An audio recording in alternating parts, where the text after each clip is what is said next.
This ancient tool was once used to hunt and survive, but today I'm using it to throw tennis balls. It's simple, satisfying, and it's made from a single strand of paracord. Now, I'm a complete noob when it comes to slinging, and something unexpectedly interesting happened during this process. I'll get into that later, but first let me show you how to make this sling.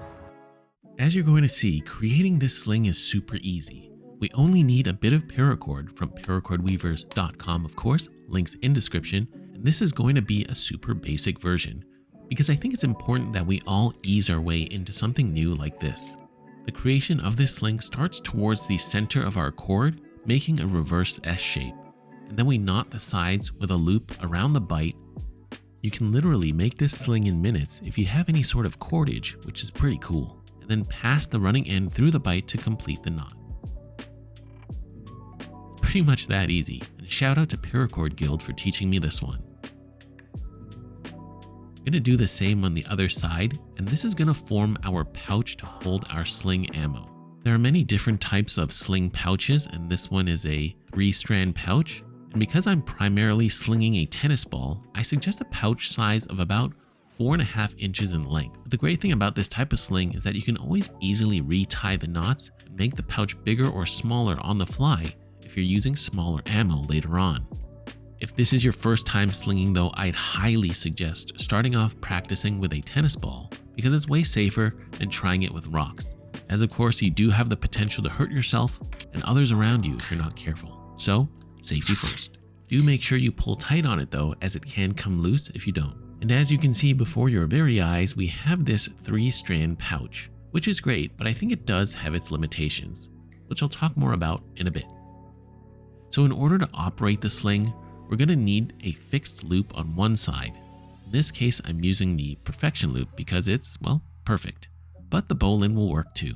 I think the Perfection loop is great just because it's so dang easy to tie.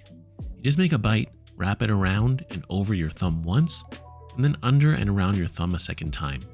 Then you pull the loop over your thumb through the bite, and you're done. Just dress it up a little after so it's nice and tight, and I also like that the running end is out of the way and to the side, unlike the bowline. Now, as for the stopper knot or release knot, a simple double or triple overhand knot will work, as the release knot is how you're going to loose the sling when it's in motion to launch your ammo. Some might argue a smaller knot is better, but you can do what you prefer. But I personally like the single strand diamond. If you need a more in-depth tutorial for that, I'll have it linked.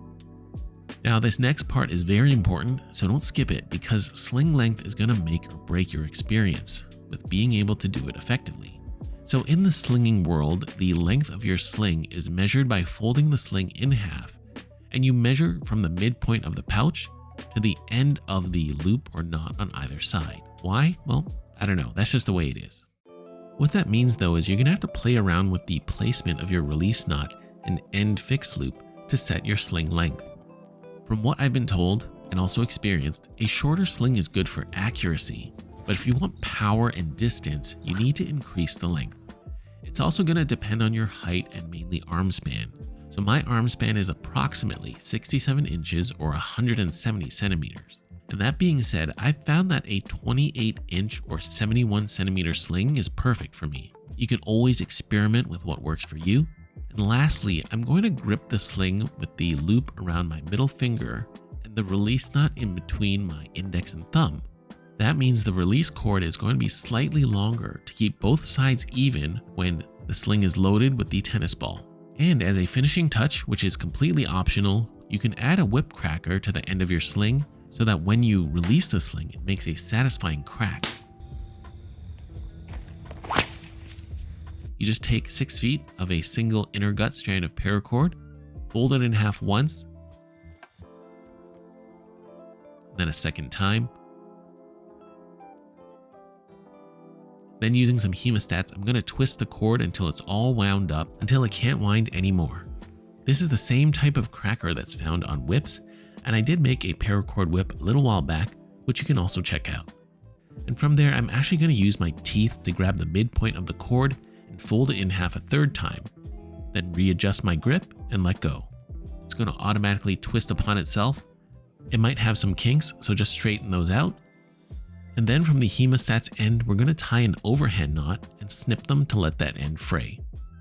That being said, I wasn't able to get my slings to crack, but more on that in a bit. From there, we just attach the whip cracker to the release knot side of the sling. And what this is actually doing is that it allows the sling to come to an extreme taper. And ideally, when you release the sling, the cord unfurls like a whip, and the cracker makes that mini sonic boom and satisfying crack. It's completely optional, of course, and I don't think it does anything practical for the sling, as it will work just fine without one. But if you can get it to crack, it's super cool. So we've made a very basic paracord rock sling, but at the same time I've been prototyping in the workshop as well with a Balearic style sling and a leather split pouch shepherd sling. So comment down below if you want to see those as well. But as for our basic strand sling, it's complete and ready to use. This is the part I really love the most about making this project.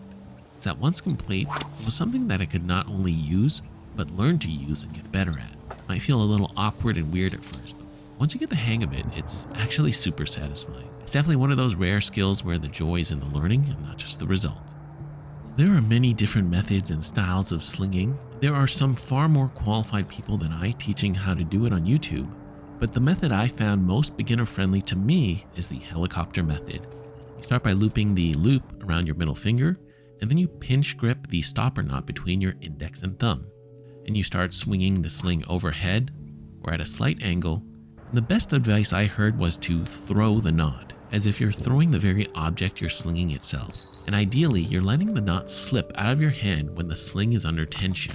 It's a bit hard to describe, and you kind of just have to try it out for yourself. And one unexpected thing that happened during this entire process is that it gave me a chance to kind of just unplug again. I felt a sense of progression in getting into something that I didn't necessarily know how to do. And once I started to get the hang of it, I felt like I'd learned something new again. I even started to feel a bit like a kid again, and it was just fun to play.